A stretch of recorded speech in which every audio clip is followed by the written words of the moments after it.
What's going on, boys? Thanks to our patrons and Fiverr customers, subscribe to our Patreon free for behind the scenes stuff. Arm yourselves, life stuff. If you'd like to jump right into it, I'll put a timestamp on the screen and in the pinned comment. Quick preliminary stuff. I don't have ASPD. I am not a psychologist. I like sociopaths, so I end up looking at a lot of you people. Psychopaths too now, maybe. We are still using that terminology because I like it better. I think we've been dealing with a true card-carrying psychopath, and they're not that bad, actually. A little uncanny, and I'm not as transfixed by them as I am with sociopaths. But they're not that bad. On the front end, psychopaths seem like highly uncanny normal people, and on the back end, they're like an alien form of life. The sort of feeling you'd get if you encountered an actual gray alien. But once you get past that initial shock and you learn its name is Ken and he's just here, not that bad. And it's been a weird, haunted sort of day, but not in an intense, the veil is thin way, more in a mellow, non-threatening, but still a little weird day.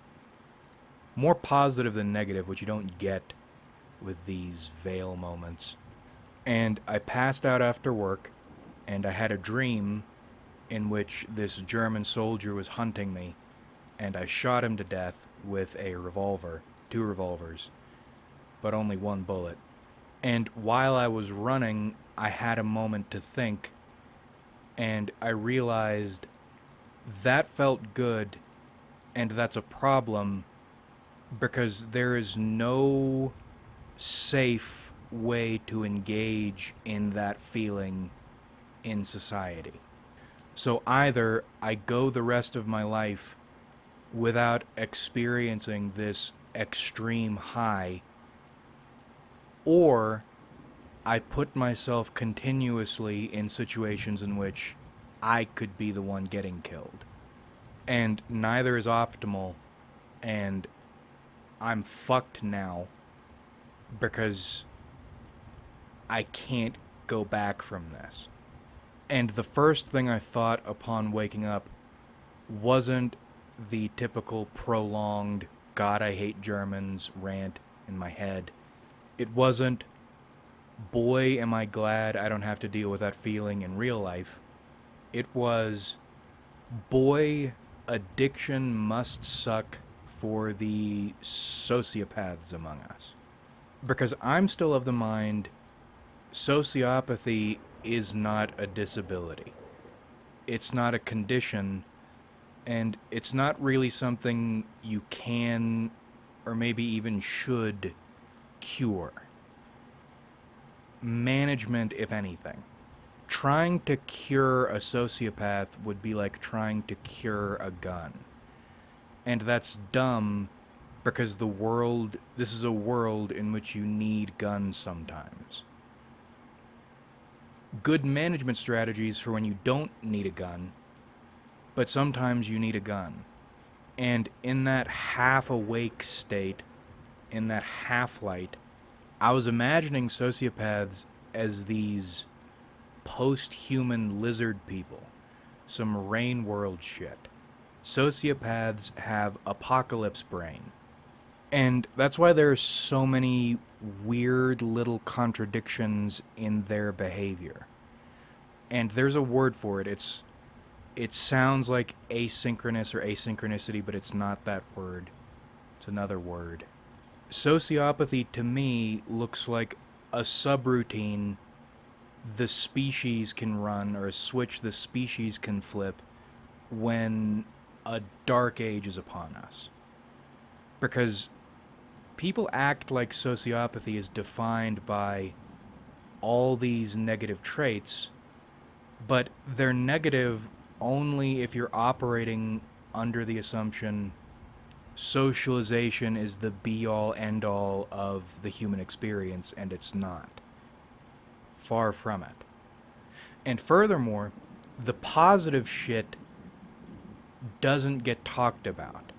For example, I think sociopaths, when not held by addiction or when they've developed any degree of discipline over themselves, can be very good parents.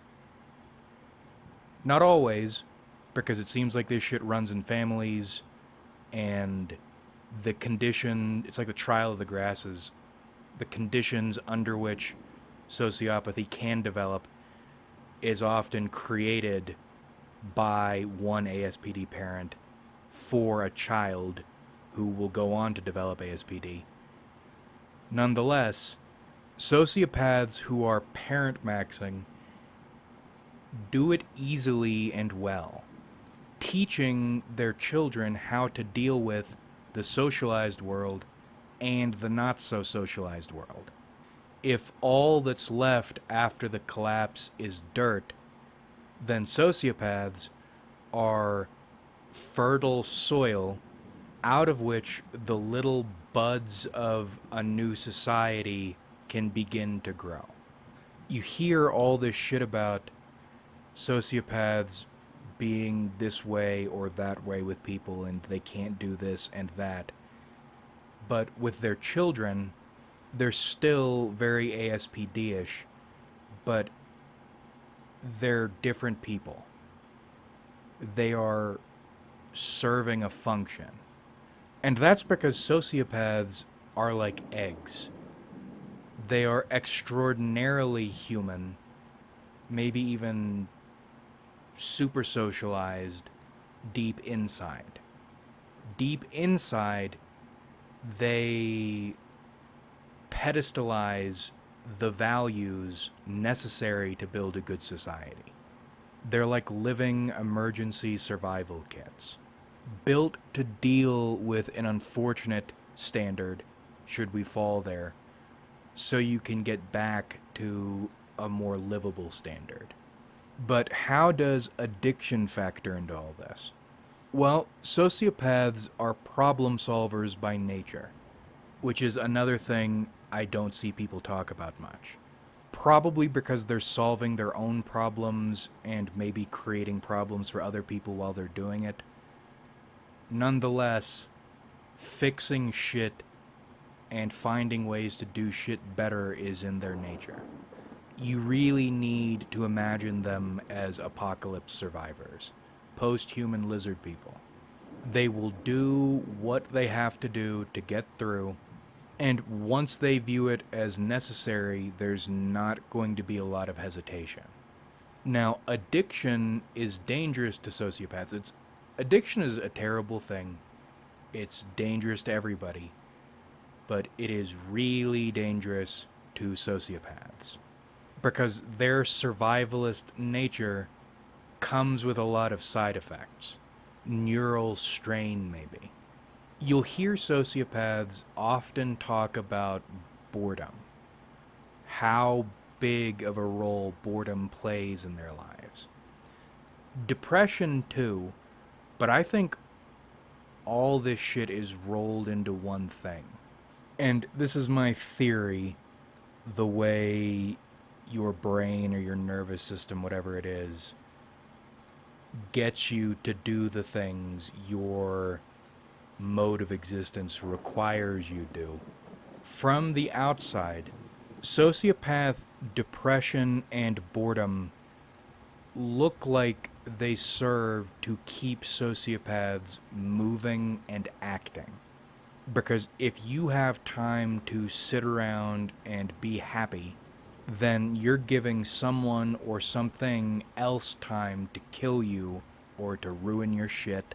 So the only real way a sociopath is going to be able to feel happy and fulfilled long term is to get bogged down in a struggle that will reward them, it will challenge them. There's a risk they will lose or be harmed, but not so much it's certainly going to happen. I think the reason sociopaths came up in my mind immediately after that dream was I'm willing to bet a lot of sociopaths back in the day liked the trenches. You hear about that, you watch history shows. Not everyone hated the trenches. Some people liked it quite a lot. I have a feeling sociopaths would, once they were in it, get a big kick out of trench life. RDD maxing. You get to chill at a relatively low level of risk while other people bankroll your lifestyle. But there is some risk interspersed with moments of extraordinarily high risk. Once again, all theoretical from my end. Anyway, there aren't going to be a lot of trenches situations you're going to be able to find in life. Ergo, most sociopaths in civilized, socialized society are going to be dealing with a lot of acute depression and boredom that will, if they don't figure out a good way to deal with it, lead them into impulsivity that will destroy them and probably others. You know those Belgian, I think they're Belgian Malinois? I don't know how to pronounce the second part of the name, but the snappy jaw dogs. Sociopaths are the snappy jaw dogs. And if all that energy doesn't get vented somewhere, and also it doesn't explode out in impulsivity, it looks like it gets turned inward sometimes and they just die inside. There's not a healthy way for them to vent that energy normally. They're not going to allow themselves to explode, so they keep all of it inside themselves and then they die. And that's where addiction comes in. It's all been building to this. This is some intense shit. Unbearable, strange levels of emotion, or void rather, that society, socialized society, is not equipped to deal with. It takes professionals. I'm not a big fan of establishment Camarilla ass psychology most of the time. But in select hands, professionals who have been in it for a long time, who understand what they're doing, who know when and how to rise above their system, can be very useful. But there aren't a lot of those people. Here is a substance that can make it all go away. And I think that's the root of most addictions. As an alcoholic, addiction or substances to me are bandages. They are problem fixers. That's why the whole gateway drug thing, that never made sense to me because alcohol was my crutch. Alcohol did everything I could possibly need a substance to do. So I personally never felt tempted to use other substances. However, if you're dealing with intense, rough shit, and you have a problem solver brain, and also a brain that gets off super hard on solving problems better and better, or more intensely and more intensely, utility type addiction is already a problem. I can't imagine what mega utility addiction looks and feels like. And one of my favorite sayings, I don't know where it comes from originally, I read it in a YouTube comment. Nothing is more permanent than a temporary solution. In hindsight, they were probably talking about suicide. I thought it was funny because that's true for everything. In my career, I can't tell you how many times I've whipped up a quick fix for something that ended up being the fix for the thing forever. But with sociopaths, you use a substance, any substance, one time, if your brain knows this substance could solve one of your problems, or at least make one of your problems go away, you're done. It owns you now. And I mentioned gateway drugs earlier. With sociopath impulsivity, I imagine substances are like a ladder. If you didn't start at the sixth rung, you're gonna get higher really fast. A baseline person might be able to take something like cocaine and say, this is great, but I don't need this. And they're fine. Whereas if a sociopath uses cocaine and they see positive results from using it, this is your life now. Because this is another thing about Apocalypse Brain. It seems like sociopaths believe in a bird in the hand is worth two in the bush. And I see this in my field. It's not like sociopaths don't understand delayed gratification. They can operate on, they do, a lot of them do, operate on long time scales. But in addition to that, if there's something they think they can get now, it's in their nature to try to take it now. And when you're dealing with substances and the nature of the problems substances address, that can get out of control fast. What I'm dealing with is the absolute worst thing I can feel in life. And this thing is a way for me to make it go away right now. In addition to having X, Y, and Z positive effects. And I know A, B, and C negative effects are there. That's the cost of use.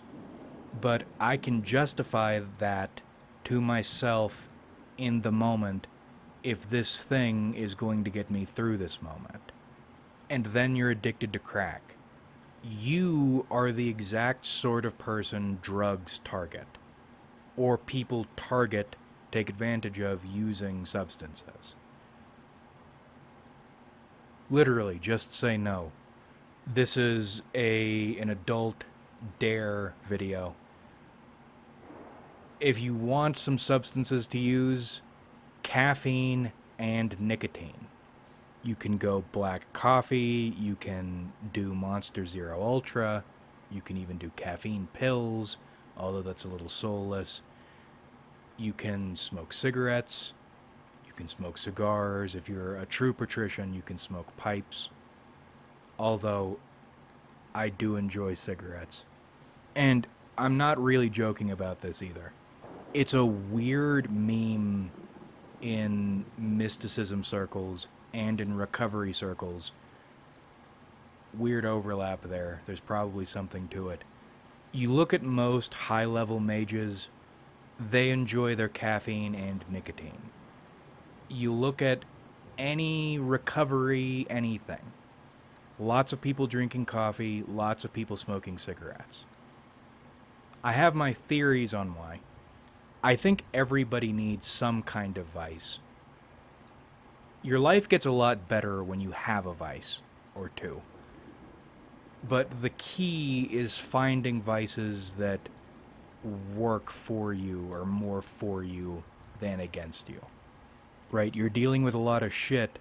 Instead of trapping yourself forever in the iron lung of heroin, you can buy the Dr. Scholl's arch support shoe inserts of coffee and cigarettes. They're bad for you, but they help you. And I think a key part of this, why these work as replacement vices or non-cancerous vices, ironically, is I think people turn to substances or turn to vices because they want to feel supported by a thing they can control. If you try to rely on people for support, you're going to be disappointed, you're going to be hurt. If you turn to higher vices to feel supported. They're going to control you. But with caffeine and nicotine, you get the benefits. You get to feel like you're doing something self-destructive. I don't know why we have to do that, but we do. But most importantly, you get to feel supported and in control, and you are in control. Caffeine and nicotine aren't going to take your agency away from you, the way alcohol will, the way worse drugs will. And if you're going the pipe route or the hand-rolled cigarettes route, it's one ingredient. Coffee, one ingredient. Ancestral. My whole point for this video is, for the love of God, if you have ASPD, do not turn to substances. Find your trench. If you specifically start, odds are good you're not going to stop until you hit rock bottom. You don't need that side road in your life. Addiction for you is going to be so much worse. Don't do it. And you'll hear people talk about doing stuff like using cocaine once, maybe even a few times, and saying, nah, I'm good. You don't have the wiggle room to fuck around like that. Your brain, the way your brain works, the moment you ingest a substance, you will know what holes in your life this substance will cover temporarily, and then you're an addict. One time. Your survivalist nature and appraisal abilities turned against you. Don't do it. If you want a new novel experience, saw your foot off. That will be better for you in the long run. Go walking through a dangerous area at night. Play Russian roulette instead. Do not stick the saw trap of an addiction on your face. Okay. I think I have done all I can do on that front. Other people, neurotypical people, can afford to fuck around. You can't. Like if you enjoyed, subscribe if you haven't.